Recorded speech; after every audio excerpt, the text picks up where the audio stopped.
Guys, ito lang po yung sinasabi ko. Iwasan nyo na po yung mga count me in, count me in, count me in na yan. Ang gawin nyo po is everyday kayo mag-post ng video.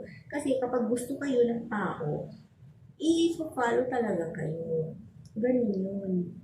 Kapag nagustuhan niyo yung mga content niyo, i-follow kayo. Huwag na kayo, iwasan nyo na yung mag-count me in, count me in na yan. Kasi sa count me in po, hindi po kayo po kikita dyan. Kumikita po tayo sa mga videos. Kaya, ang gawin nyo, mag-post kayo ng mag-post ng video. Kasi nga, pag nag-post kayo ng mag-post ng video, kikita po kayo doon. At the same time, mag-follow po ang tao sa inyo. So, follow ba kayo? Ganun lang po yun. Tigilan natin yung mga kami in.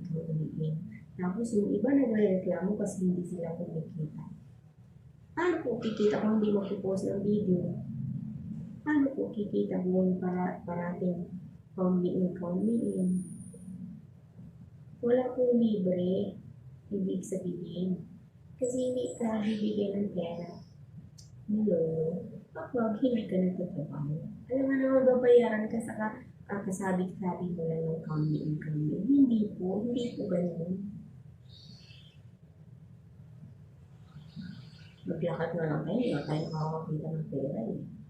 Kaya yun, kailangan pagtrabahuan po yan.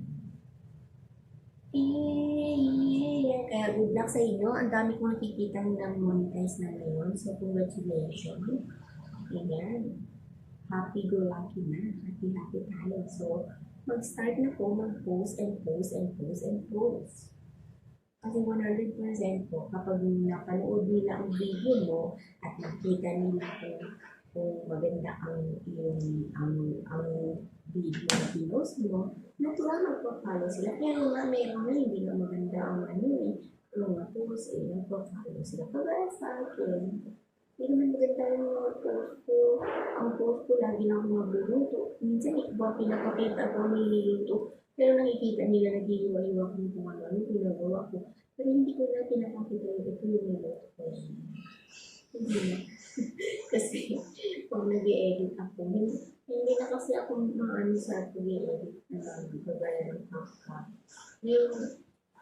May lumalabas kasi yung ano siya ang tawag ng water problems. So, nahihirapan ako. Kaya good luck sa inyo lahat, good luck sa ating lahat. Ang gawin lang po natin, mag-post tayo ng mag-post at mag-edit. So, iwasan na po natin yung mga complaint. Hindi po tayo tigil sa kaya kung ikaw, may tiyaga, may nilaga po yan. Ako nag-umpisa lang din ako sa posting, tapos nag-vlog ako, may nagpa-follow sa kaya nagpa-follow. Magtiyaga lang po tayo. Yung iba kasi naiinit na kasi hindi sila kumikita. Usually ngayon marami talaga zero. Kaya huwag mag-give up. Kung ganun mo, nasa system mo kasi hindi tayo mag-give up. Keep on posting para makita niyo how good na masipag tayo.